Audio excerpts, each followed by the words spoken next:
Salam sejahtera Malaysia, terima kasih kerana menonton video-video dalam channel ini.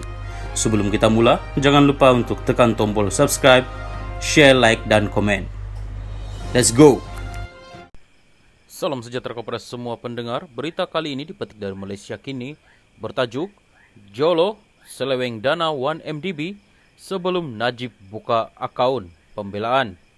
Mahkamah Tinggi Kuala Lumpur hari ini dimaklumkan bahawa ahli perniagaan yang menjadi buruan pihak berkuasa, Low Teck Jo atau dikenali sebagai Jolo, sudah lama menipu berbilion ringgit daripada 1MDB sebelum Najib Razak membuka akaun bank berkaitan.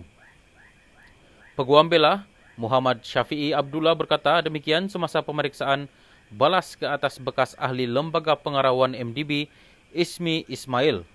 Semasa perbicaraan kes rasuah RM2.28 bilion 1MDB di hadapan Hakim Collins Lawrence Quera, peguam itu merujuk kepada catatan dari blog Malaysia Today untuk menunjukkan bahawa Low telah lama menipu dana kerajaan tanpa pengetahuan Najib.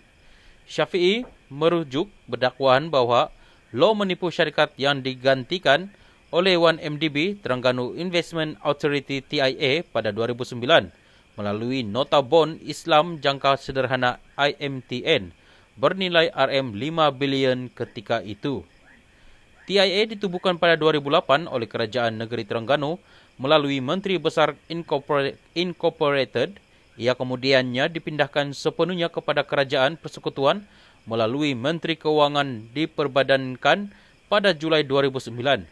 TIA kemudiannya dijenamakan semula sebagai 1MDB. Mahkamah Tinggi sebelum ini mendengar keterangan saksi pendakwaan bahawa Low adalah penasihat TIA. Ismi, saksi pendakwaan ke-13 hari ini bersetuju dengan hujah Syafi'i bahawa tiada sebarang hasil daripada bond IMTN yang diseleweng oleh Low pernah masuk ke akaun bank Najib. Peguam itu juga merujuk kepada dakwaan lain bahawa Low membayar rasuah kepada keluarga bekas Gubernur Bank Negara Zeti Akhtar Aziz antara 2008 dan 2009.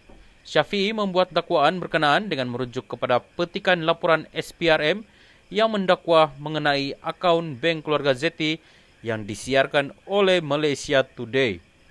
Kami, pembelaan Najib, ingin menunjukkan bahawa wang yang didakwa daripada 1MDB yang masuk ke dalam akaun Najib antara Februari 2011 dan Ogos 2013 seperti yang didakwa dalam 25 pertuduhan ke atas tertuduh hanya kerana aturan derma itu, kononnya dari kerabat diraja Arab.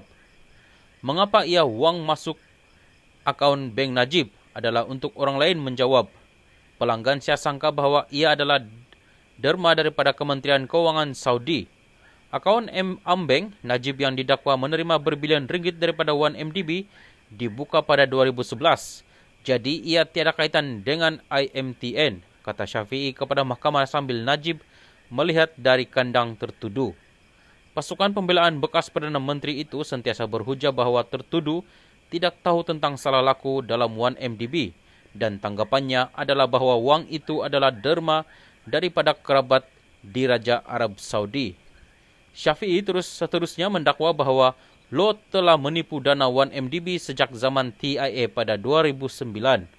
Pada Mac tahun lalu, pasukan peguam Najib memfailkan permohonan untuk mendapatkan maklumat perbankan keluarga Zeti bagi menyokong kesnya terhadap kes rasuah RM2.28 bilion ringgit.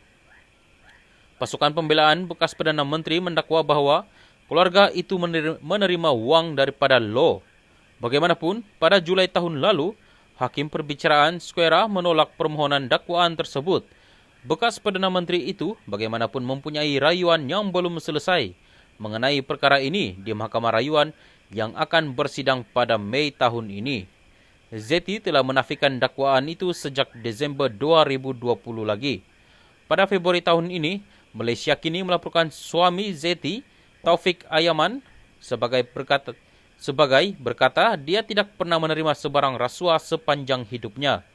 Perbicaraan di hadapan Hakim Squera dijadwalkan bersambung semula petang ini. Najib dibicarakan atas 4 pertuduhan salah guna kuasa dan 21 pertuduhan pengubahan wang haram melibatkan 2,28 bilion ringgit dana 1MDB. Selain menjadi Perdana Menteri pada masa kesalahan itu, Najib juga adalah Menteri Kewangan dan pengurusi Lembaga Penasihat 1MDB. Pendakwaan dikendalikan oleh Timbalan Pendakwa Raya Muhammad Mustafa P. Kunyalam.